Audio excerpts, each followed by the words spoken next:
Have you struggled to have a good night's sleep and you still can't find relief? If you or someone you know is struggling with getting a good night's sleep, stay tuned and I will share 13 tips for how to fall asleep fast when you can't sleep.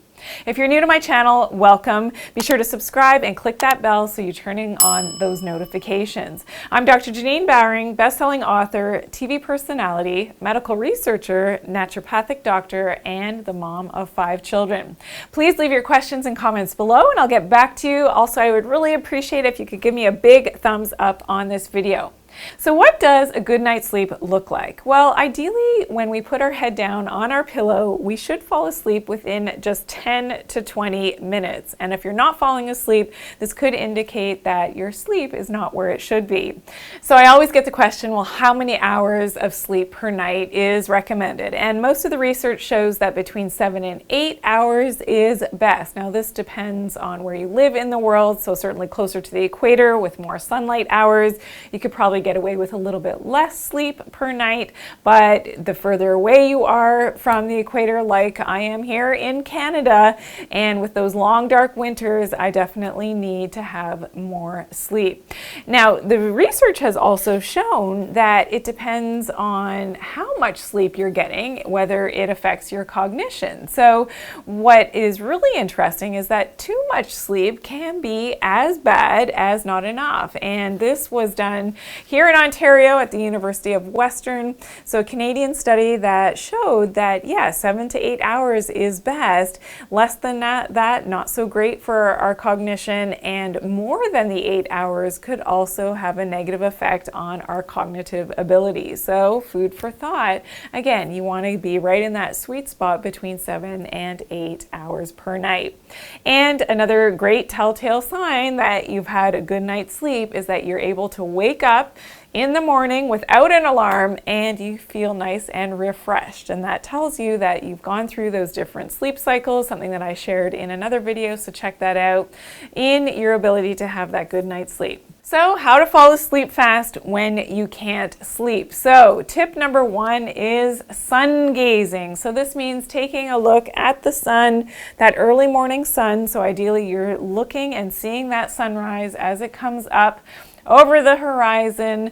And this is important for the melanopsin, which is a photopigment in our eyes. It really acts to the blue wavelengths of light that are naturally occurring from the sunlight. And this is important to wake us up and to turn off our melatonin, which is our sleep hormone. So this is really important to start your day looking at the sun and doing that every single morning. Tip number 2 is good sleep hygiene. So the environment in which you sleep is very important. And one of the things you can do is make sure that you have a cooler temperature in your bedroom for sleep, and you cool your body temperature down as much as possible in those later hours of the day so that you can secrete your melatonin. Melatonin is secreted in low light and lower temperature. So we've got to lower our body temperature a little bit, and this will help with our melatonin. So blue light is something that we also have to try to decrease. So any artificial lighting in our homes should be more the red, the amber tones, because this will help with our melatonin. The more blue light we have in our environment, this really, again, will turn on and activate that melanopsin and will not allow for our melatonin to be properly secreted. And in this study, we can see that there is definitely a suppression of melatonin by our energy efficient light bulbs in our home. So those LED lights, not so good. They really spike high in the blue light wavelengths, and this is a problem when we're trying to fall asleep and secrete our melatonin. So turn off the lights and cover your skin at nighttime, and that will really help your sleep. Also grounding. So you want to make sure that you're grounded throughout the day. This will help with getting that good night's sleep as well, and it's something that I discuss in other videos here on YouTube, so check those out, and the health benefits of grounding. But also essential oils. Now this is something, some of my favorites are lavender, pine, frankincense, sandalwood. These are beautiful essential oils that you can have dispersed in your environment, especially around your bedside, which is great. So I use those atomizers with my kids in my kids' rooms and in our bedroom as well, because it really helps to set the tone and the mood, and that smelling of those essential oils is very relaxing to the nervous system and really has a great impact on a good night's sleep.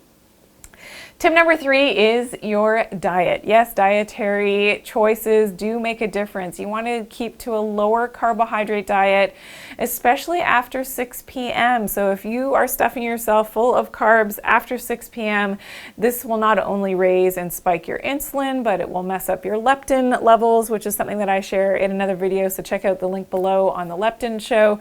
But it's important that we are stopping that eating cycle. Our melatonin is only secreted when our insulin, our blood glucose drops, and again, in the dark. So we want to stop at least 3 hours before bedtime. We stop eating our food for the day.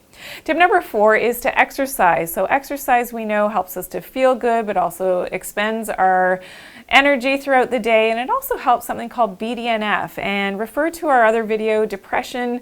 You are not depressed, it's your gut, in which I discuss BDNF. And BDNF is utilized along with melatonin and progesterone to allow for the thoughts and the things that have happened in your brain throughout the day to be committed into your memory while you sleep. So this is important. BDNF helps us to feel good and is one of those things that's naturally secreted, which helps with depression, but also is really important for our memory and the aging process and longevity in terms of getting that restful night's sleep as well.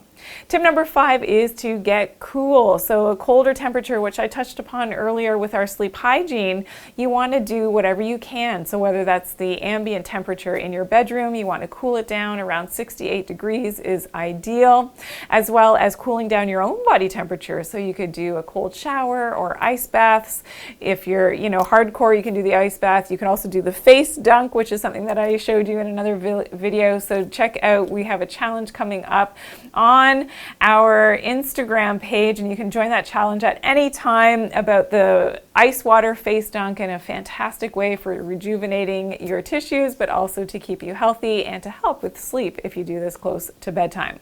Tip number 6 is to have great sounds in your environment where you are sleeping. So refer to my full 1-hour meditation. I want you to listen to the Dr. J9 binaural beats here on YouTube. You put on your headphones, you listen to these special binaural beats, these special tones at a specific frequency that will help with your delta brainwave patterns to help to get you into that restful mode for sleeping.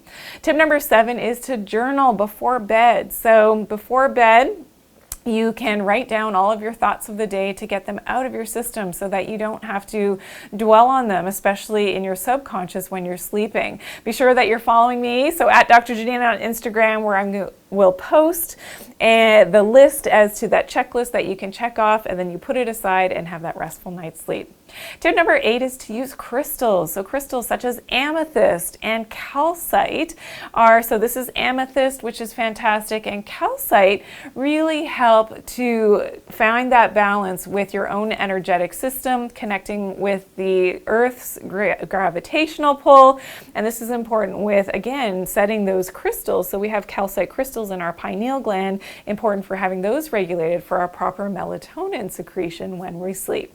Tip number 9 is, if you wake up, you've got to get up and get out of your bedroom. So wherever you're sleeping, you got to get out of there, change your location, because you don't want to associate that not sleeping with your sleeping environment, usually your bedroom. So we want to break that habit, get up, walk around. When you're feeling sleepy again, that's when you come back to bed, and that's why you want to associate in a positive way your sleeping with your bed.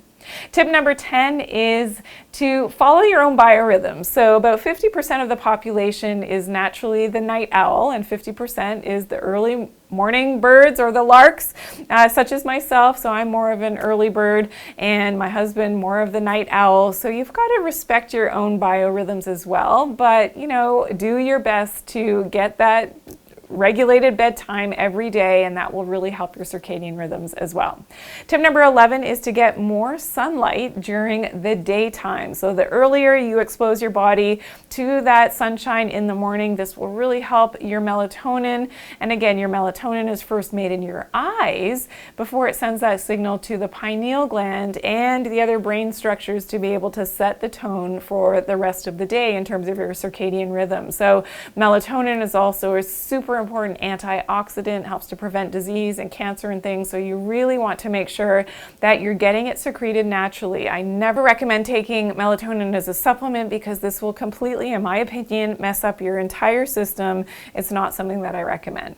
Tip number 12 is to get the right mineral supplements. So calcium and magnesium are super important because they help to decrease the fluoride absorption into our body. And remember, if our pineal gland becomes calcified because of fluoride, this is a big problem for our melatonin and our sleep. So natural whole food calcium and magnesium. Magnesium I like to supplement in the morning, calcium closer to bedtime. We'll share some links below as to the best supplements to take in terms of whole food calcium and magnesium bisglycinate. And tip number 13 is to try meditation. So if you're not yet meditating, I want you to get started. Do a meditation, connect your body with the entire universe in a calm and relaxed way, and this will go the mile for you to be able to get that restful night's sleep. So you can check out, again, my full 1-hour video on the meditation with the binaural beats. Check it out on YouTube. You will love it. You can put on your headphones, listen to this every night at bedtime. It is a complete game changer for your sleep. So please share this video if you know it will help someone who you know who's struggling with their sleep. And also, if you learned something new today, please give me a big thumbs up. Be sure that you're subscribed and turn on your notifications by clicking the bell. And also remember to take good care of your health and to do it naturally. Thanks for watching.